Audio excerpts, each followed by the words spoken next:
welcome to episode 91 of Real Life Ghost Stories. How you do? To kick things off this week, we need to thank our newest Patreon subscribers. We would like to thank Dee Dee Adams, Stacey Edmonds, Theresa Mize, Tina Manahai Collard, Raquel Dovakine, Safety Craig, Sam Ashmore, Yente VDA, Sarah Kennedy, Lois Duff, Summer Becks, Kristen Gunn, Siobhan Lavin, Blake Fox, Denise Gallen, Brandy Sutton, Lynette Lord, Liana Mars, Tiffany Mazzaris, Lauren Alexander, Rachel, Chrissy Hints. Oh my god. Chrissy Hints.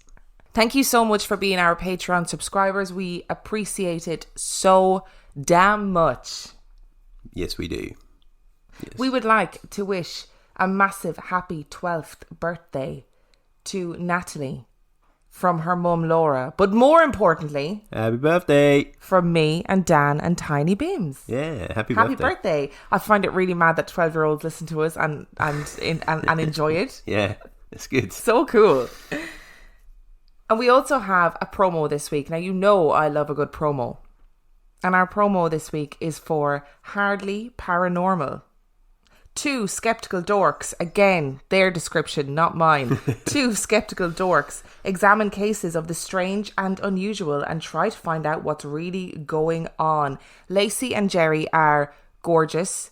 If you love ghost stories but appreciate the more skeptical approach to ghost stories, I would highly recommend that you listen to this podcast. Also, if you enjoy dad jokes, if you love a good cheesy pun, this one is for you. And I have to say, it is very well researched. They do a lot of work in terms of trying to be respectful about the topics that they cover and trying to get as well-rounded an approach as possible. So I'm going to play you their promo, and if you like it, go ahead and listen to them. Hey, how does Bigfoot tell time? I don't know how. He checks his Sasquatch. I'm Jerry. And I'm Lacey, and we're the hosts of the Hardly Paranormal podcast, where every week we examine cases of the strange and unusual and try to find out what's really going on. Is the Black Monk of Pontefract just a trick of the eye? Could the Loveland Frogman just be a deformed iguana? What about Will-o'-the-Wisps? Poltergeists? Leprechauns? Gateways to hell? We examine them all and more, and discuss if they're real or if they're hardly paranormal. Catch us every week wherever podcasts are available. And remember, it's probably just the wind. What do ghosts wear to formal events? Bow ties! So that was Hardly Paranormal. On a completely side note, Lacey has an amazing Simpsons tattoo. She has a Malibu Barbie in like a kind of neo-traditional style that says, cool. "Don't talk to me, I'm just a girl." And I am obsessed. I desperately want it. So our film review this week. Our film review is Unfriended. Unfriended was released in 2014. It has 5.5 out of 10 on IMDb and 61% on Rotten Tomatoes. Would you like a synopsis? I'd love one. 6 friends get a shock of their lives when they receive a message from one of their deceased friends while video chatting. While they think it is a prank, they are soon exposed to some unruly events. I'm going to start off on this one. I don't know if shoving your face into a blender can be classed as an unruly event. I mean, it's not the normal rule. It's not ruly. So it's therefore unruly. So what were your thoughts on this film? I thought it was a clever concept. I like the fact that it was entirely done on the computer screen. So we were just looking at a girl's computer screen for the whole film, which, when we say it out loud, sounds really dumb and boring, but it actually worked quite well. I thought somebody commented about this film does a lot with a little. And actually, I really liked that description of it. Is it Oscar worthy? Absolutely not. But it's entertaining and it's completely different because, like you said, you're watching the entirety of the film through a girl's computer screen, and all of the horror takes place via the medium of technology. Yeah. It's great. One of the things I hate. Like I thought it was clever, genuinely. No, it was really good. I thought actually, it surprised me because I have to admit, when we were going into it, I was like, "Why are we watching this?" Like, I thought it was just like a intruder in the house kind of. Me too. Me too, but there was more supernatural to it than I had anticipated. It was. Oh, yeah, I enjoyed it. I thought it was clever. I thought there were some good sort of moments of unease, terror. I don't remember there being any jump scares necessarily. Not necessarily. I mean, the gore is quite jumpy, even though, because you guys know I hate gore. Not interested. Don't need it in my life. But the gore in this film is minimal. So you only see brief snippets of what's happening, hence the face in a blender comment. So it's manageable. But it is quite jumpy when it's gory. I really liked the way they used the glitching of the video to distort the faces in a way that made them look kind of horrific. Yeah. Because it was obviously intentional. Because when it started, you were still making a drink when the Universal thing kicked in. And it was glitching. And I was like, oh man, I can't, why is this glitching? Like, there's nothing wrong with our internet. And then literally when it started, I was like, that's why it was glitching. That's clever. There were some glaring problems with the film, though, in that it was clearly written by adults trying to write as teenagers. Yes. And that never works. And it was also clearly played as adults trying to play teenagers. I don't know any teenagers who use the word floozy. No. Even in 2014. Yeah. Don't know any teenagers who were using the word 1914 maybe. Yeah.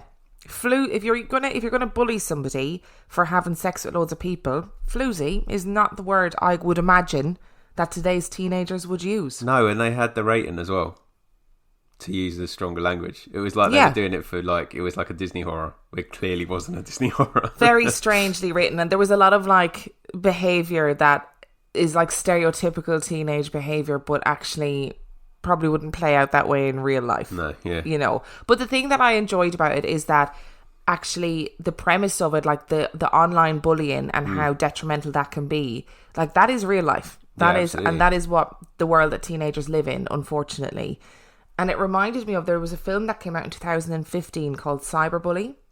It was a straight-to-TV British film. With Maisie Williams. With Maisie Williams in it from Game of Thrones. I've not seen it, but I saw an advert for it. It's really good. Is it? So I would recommend, if you enjoyed it's not supernatural, but the premise is similar, if not the exact same. So much so that I looked up which film came out first, because I was like, oh, this is interesting. But I would recommend watching Cyberbully. I think you can get it on Amazon Prime. Yeah, I've seen it on one of the two. So yeah, what would you give this film out of 5? I think I'd probably give it a 3.5. Do you know what? I'm going to give it the same, because I appreciate what it tried to do. I think that's the 10th week on the trot we've got given the same score to the film. Are we just becoming the same person? Yes, we are. Yes, we are. We're melding into one through lockdown. But do you know what? They tried to do something clever with a new idea, and I appreciate that.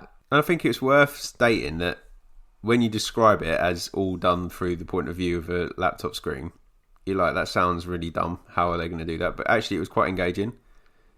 The way they use sort of text messaging, not text messaging, like instant messaging and video calls and stuff like that. And Spotify and Facebook and how all that stuff was... I thought it was pretty clever. And the antagonist had a real good sense of humour, because it kept starting apt tunes. Yeah.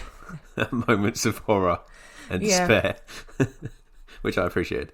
So that is 3.5 for Unfriended. I would actually recommend that you check it out, just for novelty value even. And apparently, according to the comments of your Instagram story, the sequel is even better. I'm actually quite excited to see the sequel. So keep an ear out for a review of that one. So our story this week. I'm not going to give you an introduction. No, that's ominous. I'm just going to go straight into it. Okay. Are you ready? Nope. There are some stories that stick with us. Stories that we hear in childhood that we carry with us for the rest of our days. Sometimes it will only be a fraction of the story. A little detail that touches a part of your soul.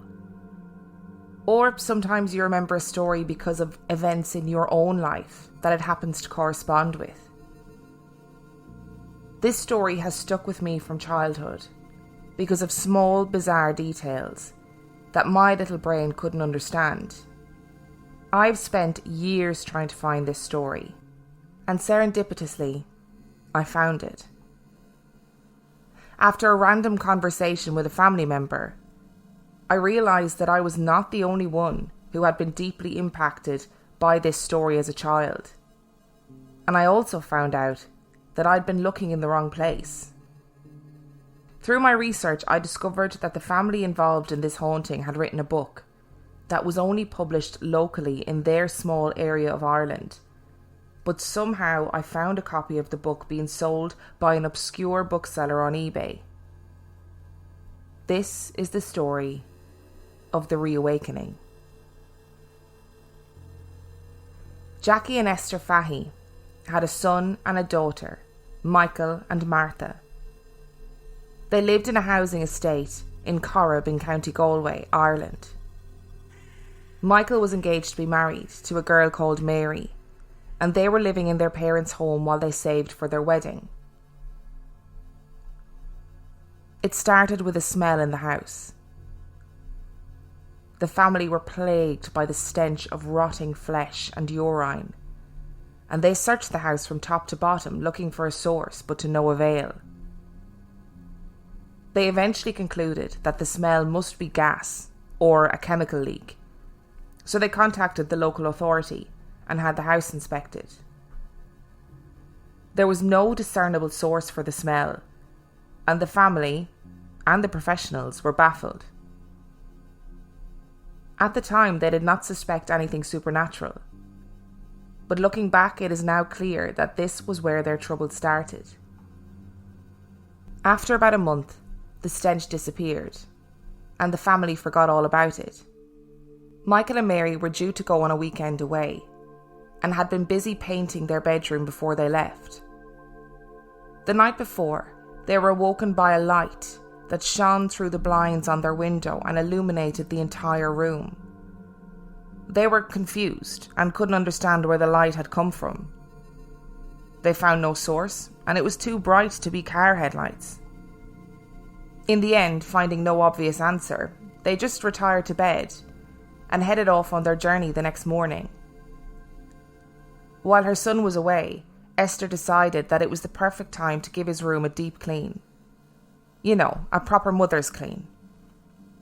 She bustled up with the hoover and was immeasurably annoyed as they had left paint peelings all over the floor. She moved about, cursing their laziness, sucking up the crunchy peelings, when she realised that what she was hoovering up was not in fact paint peelings. The floor was covered in eggshells. Like someone had peeled tens of eggs and scattered the shells all over the floor. She had no clue what was happening, or indeed how it happened, so she just cleaned it. Michael and Mary returned home from their jaunt and retired to their room to put their bags away. But not long afterwards, Michael burst into the kitchen to speak to Esther. "Ma'am, who's been in my room? There's eggshells everywhere." And thus began a strange battle with eggshells that would appear in increasing numbers all over the house. The abundance of eggshells coincided with noises that would keep the household awake each night. Between 1 and 3 a.m, the family would be awoken by footsteps running through the house. Initially, they believed that it was floorboards. Or maybe they were just trying to convince themselves that what they were hearing was natural nighttime noises, rather than something more sinister. That was until whatever was in the house began to take an interest in Sarah Louise. Martha had had a baby girl called Sarah Louise, and she lived in the house alongside the family. She was their pride and joy and was loved and adored by the whole household. The noises would often begin or end in Sarah Louise's bedroom, and strange bangs and knocks would come from her room in the middle of the night. But there was never anything untoward or worrying to be found. One night, Mary and Michael returned from the cinema to find Martha hysterically screaming in the street, being comforted by a neighbour. They flew out of the car and grabbed her, terrified of what was happening and trying to get sense from her, but she was deathly pale and gripped with terror, screaming about Sarah Louise. The neighbouring girl told them that Martha had burst into their house begging for someone to help her, that someone had her baby. Mary, without thinking, ran full pelt into the house and into Sarah Louise's bedroom. The room was noticeably ice cold, but Sarah Louise was sleeping peacefully. Mary quickly and gently picked up the sleeping baby and made her way through the house. As she passed the bathroom, the toilet flushed and the door slammed. The house was empty, and she fled. Earlier that evening, Martha had put Sarah Louise to bed and retired to the sitting room to watch TV. It wasn't long before a thump from the baby's room reverberated through the house. Martha jumped up, thinking that Sarah Louise had somehow fallen from her cot, and ran upstairs to help her. The thumping became louder and more frantic, as though someone was wrecking the bedroom, and when Martha got to the door, she could not open it, as though someone was forcibly keeping her from her child. Sarah Louise was screaming by this point, and so was Martha, from sheer desperation. She fled to her neighbours, and that was when Mary and Michael arrived home. The family were now in turmoil, and reconvened nervously in the kitchen, at a loss as to what to do, and in some ways hoping that the answer was a home intruder. Michael decided to phone the police. He sat down next to the telephone and lifted the receiver, and the temperature in the kitchen dropped to an icy coldness. With his breath billowing out in front of him, Michael became acutely aware of a tapping sound beside him, as though someone was sitting at the kitchen table and was becoming increasingly impatient with his foolishness. The phone was disconnected. They couldn't call anybody, and a crash came from the fireplace. They investigated and found a picture of baby Sarah Louise upside down and smashed in pieces. As they stood in shock and terror, trying to make sense of what was happening to them, a silver picture frame floated from the fireplace and was hurled against the wall and smashed into pieces. They grabbed what they could and ran from the house. Michael, looking over his shoulder, watched as the coffee table flipped over and crashed into the ground. That night, they drove 140 miles to Waterford to hole up for the night.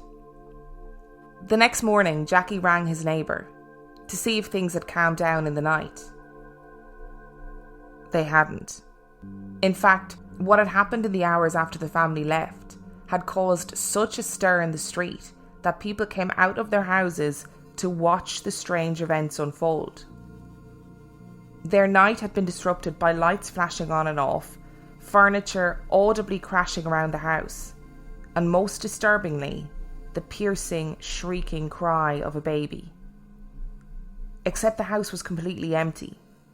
The family were in Waterford, and many of the neighbours had watched them flee earlier in the night. The family, of course, had no option but to return to the house. They had jobs, and couldn't just pack up and leave their world behind. They agreed to return, but all slept in the same room, fully clothed and with bags packed, ready to flee if they needed to. All was quiet at first, and then Michael received a call from RTE. Radio Telefís Éireann is Ireland's national radio and television service, and Michael regaled the whole story on national radio. If nothing else, the family hoped that someone would hear the story and be able to help. The nation was gripped, and the radio station was inundated with calls from people extending their sympathies and telling their own horrific stories. That night, Sarah Louise slept peacefully in her cot until 2:45 a.m, when the house was filled with the sound of her frantic wails. The family went to her room to find that Sarah Louise was sitting up in her bed, with her stuffed animals arranged in a perfect circle all around her cot. The family were frantic, but felt that their prayers had been answered when the Bishop of Galway, Dr. O'Loughlin, agreed to visit the house and conduct a mass to try and help them. The mass was scheduled on the 6th of May 1997, and was strictly family only. Neighbours gathered to say a rosary before the Mass commenced, and the bishop walked through the house blessing each room. The family gathered in the sitting room to commence the Mass, and as the bishop prayed, a soft wail began from Sarah Louise's room that grew into the unmistakable cry of a baby. Sarah Louise was in her mother's arms in the sitting room, and there was no one else in the house. The bishop grew paler and paler and began to stammer through his prayers. The crying continued the whole way through the Mass, and the family were stuck, frozen in terror. As the Mass ended, Jackie turned to the bishop and said, "What are we going to do? What is this?" The bishop inhaled deeply, refused eye contact, and said, "I don't know what you're talking about. I didn't hear anything. There is no human explanation for this," and left. The family received no comfort or peace from the Mass. The terror continued, and the family were witness to objects being hurled through the air, and the incessant wailing of the phantom baby continued. They called the radio station again, and were again inundated with calls of sympathy, but no solutions. At their wits' end, the family were taken in by assorted neighbours, and Jackie and Esther visited the local authority for help. They just simply couldn't live in the house anymore.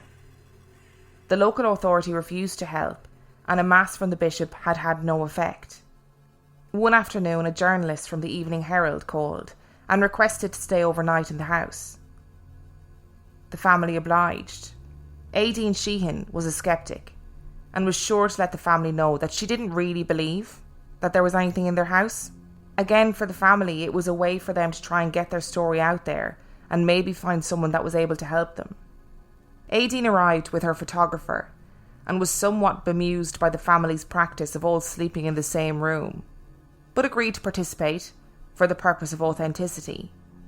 At 11 p.m, footsteps were heard in Sarah Louise's room, followed by thumps and crashes.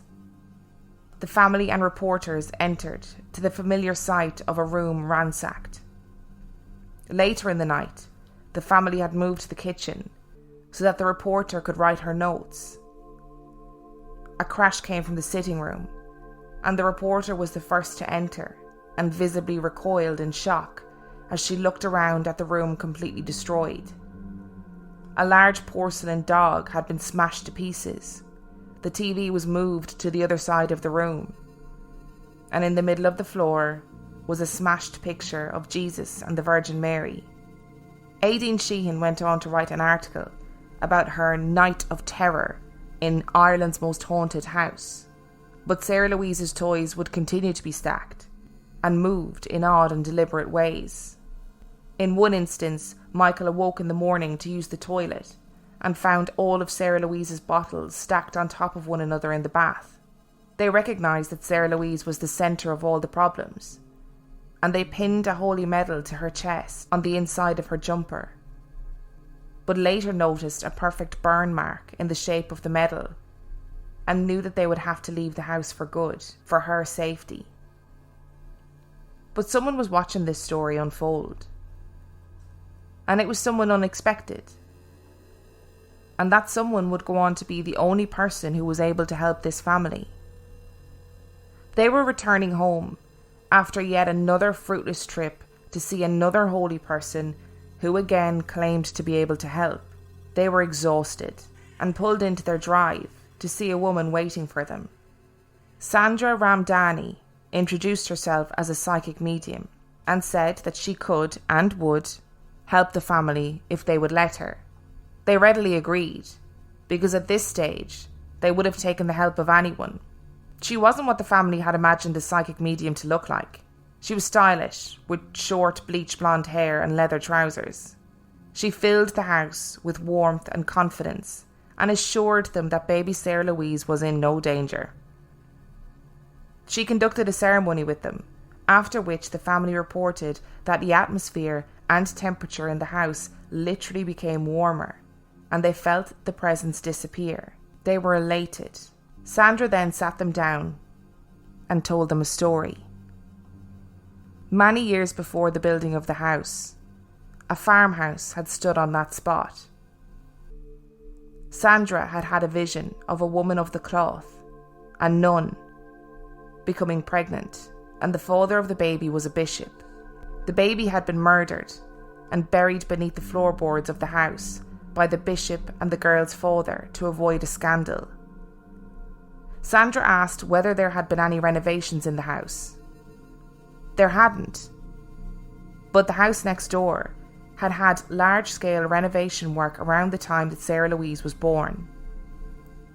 Sandra believed that the renovation work and the new baby in the household had been the perfect storm for creating the haunting. She believed that the haunting began with eggshells because they're a symbol for rebirth and new life, and that the baby had played with Sarah Louise and also become jealous of the attention she received. While Sandra told them the story, there was a knock on the door. On the doorstep was a sheepish young man. He looked up and said, "Look, I know you don't know me, but I've seen your story, and I need to tell you something.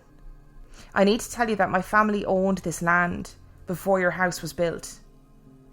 There used to be a farmhouse here, and the family in it had a daughter who was a nun. And look, I don't know what happened in that house, but there were rumours.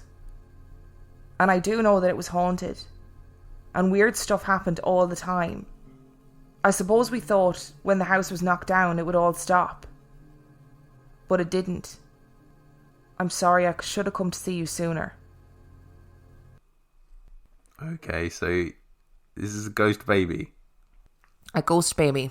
that can move a TV. And flip coffee tables.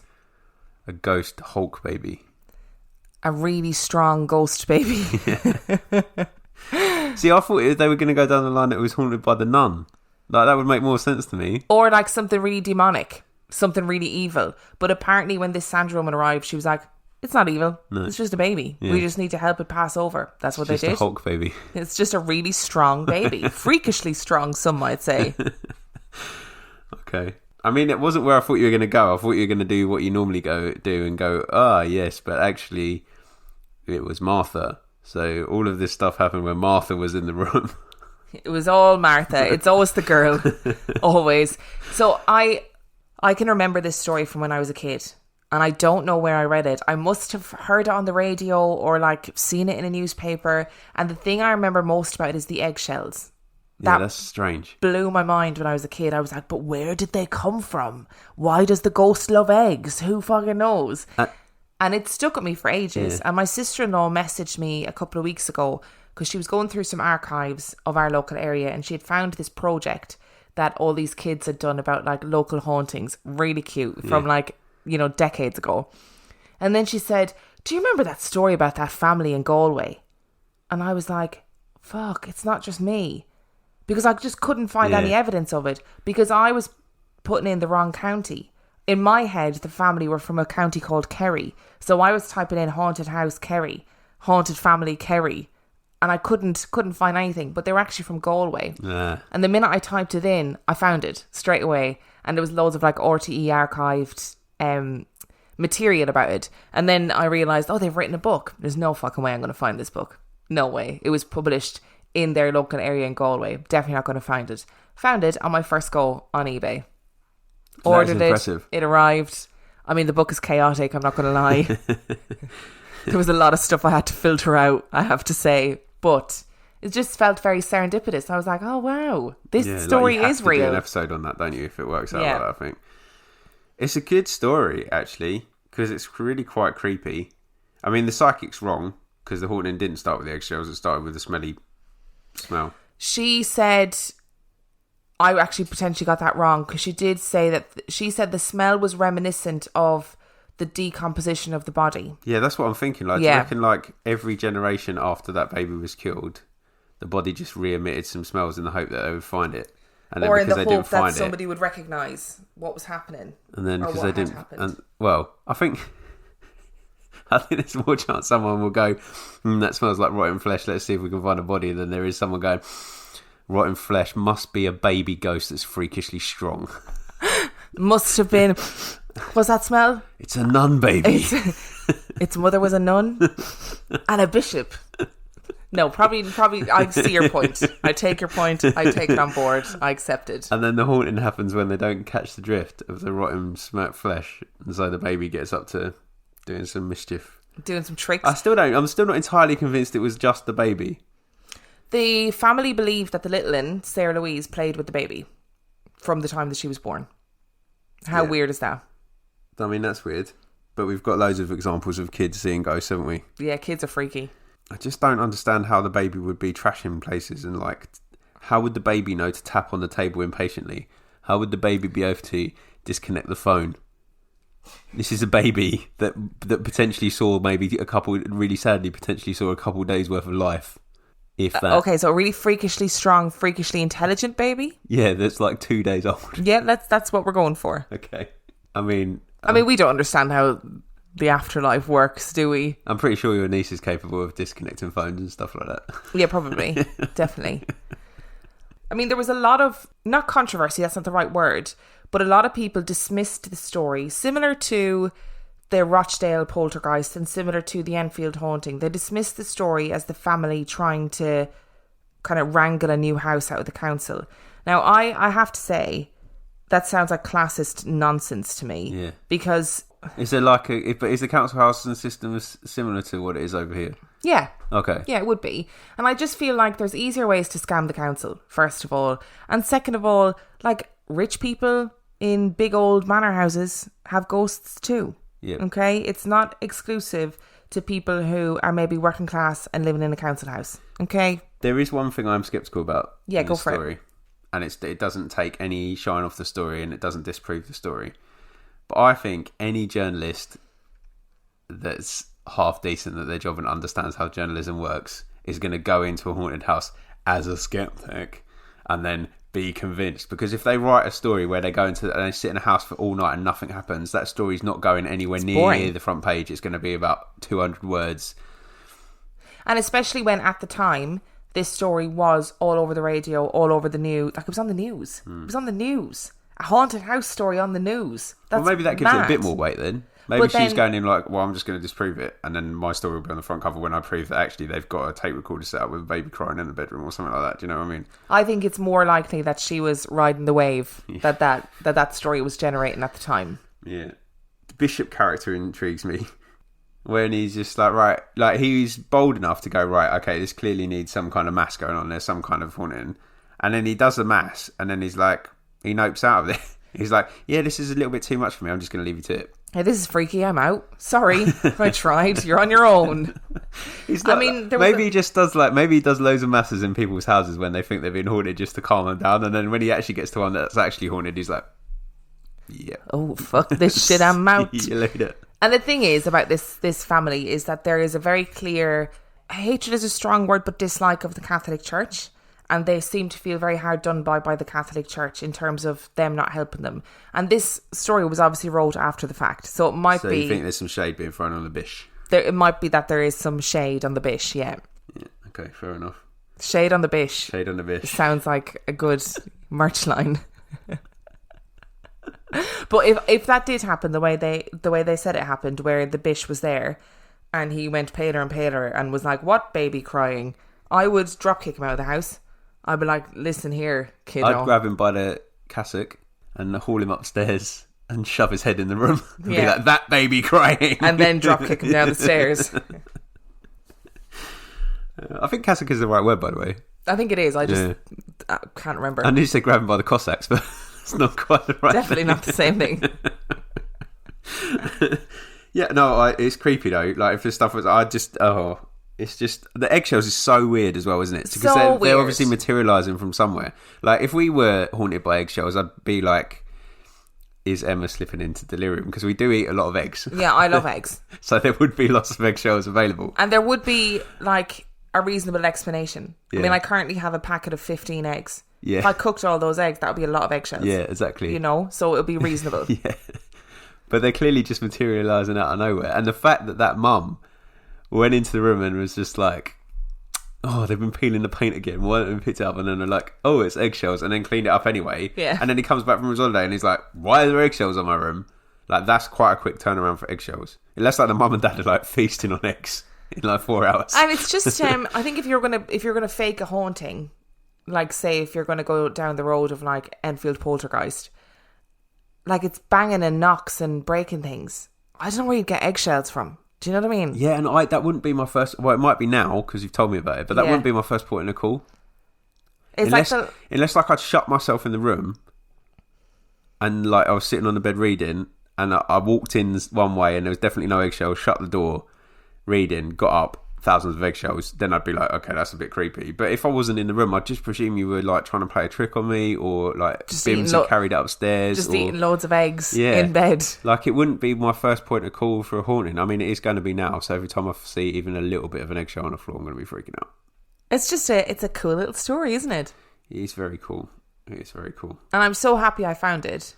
Yeah, I mean, and you've got a limited edition book now. I'm sure it's worth thousands. The book that I have is also signed. Is it signed? Yeah, it's signed. Amazing. Hilarious. Signed by the Hulk baby. Lots of love. Hulk baby. No, it's just Sarah Louise. Let's sign it. And whoever owned the book beforehand has written loads of annotations in it. Oh, amazing. Yeah, of stuff they disagreed with. Okay. Which I thought was very cute. That is cool. I might have to have a little look at it later. Yeah, it's an interesting find. Yeah. I like... this is a very big tangent, which I'm not going to spend a lot of time on, but I do like local, literally written books. You know, like, this is an experience I had that I really feel like people need to read, and they like print 100 copies and that's it. Well, this seems to be what happened with this book. I mean, the majority of the book is discussing what they believe was a clerical sex scandal that they had uncovered. Oh, right. But I don't know if the word of a psychic, no offence, is enough to prove or disprove anything. Definitely holds up in court. Probably, yeah. Probably. No, I think it's a cash in, isn't it? I would do the same, to be honest. If we had a genuine haunting and the whole nation was talking about it, I'd be like, yeah, I'm going to write a book. Well, you'd write it, but I'd say you should write a book. I'd be like, fuck me, everyone needs to know about this, and I need all of the attention. Yeah. So, thank you. I'm going to write all this down. I wouldn't appear in it. I'll throw in my political stance on things just to bolster the book a little bit, and then we're done and dusted. There would be no mention of me. Even all the haunting would be involved around me would be changed, and it'd just be like, oh, this happened to Emma, this happened to Emma. Yeah, it would be about me, and it would be 100 times worse than what actually happened. Interestingly, in this book, they have witness statements from neighbours and stuff in it. I mean, like, granted, they could have written them themselves, you know, they've written the book, but they did have witness statements from neighbours who said that they were genuinely concerned that these people wouldn't survive what was happening to them. I'd get the most mundane witness statements in as well. Like, I'd go and see, like, Farmer Joe down the road and just be like, did you see this one? And he's like, yep. The end. Yeah. Farmer Joe said yes when we asked him this question. Full stop. So if you enjoyed this week's episode, you can find us in 1,000,001 places. I'm not doing reviews at the moment. Do you know, because I just have to say this. Do you know how much it costs for me to be able to access all of our reviews? You have said this already, I think. No, I haven't. Because I didn't realise how much it was until yesterday. No. £100 a month. I'm sorry. Absolutely fucking not. Right now, thank you very much. I need somebody with a human touch. So, if you enjoyed this week's episode, you can find me on Instagram at Real Life Ghost Stories. You can find Dan on Instagram at 50p Movie Club. You can find us on Twitter at Real Ghost Pod. You can send in your scary experience to Real Life Ghost Stories Podcast at gmail.com. You can find us on Facebook, Real Life Ghost Stories Podcast. Give the page a little like and join our supergroup, which is RLGS Supergroup, and the password is Emma and Dan. If you feel so inclined to support the podcast in a monetary fashion, you can do so on Patreon. That is patreon.com/Real Life Ghost Stories, where for $5 a month you get an extra episode a week, and for $2 a month you get what, Dan? Sorry, I completely forgot what you got there. You get an extra episode. You get some episodes of a secondary podcast called 50p Movie Club, which is about movies, and they're normally pretty bad. The movies, not the episodes. Well, if you want to find any information about us, you can do so on our website, which is reallifeghoststoriespodcast.com. And On that note, we shall see you next week. Bye.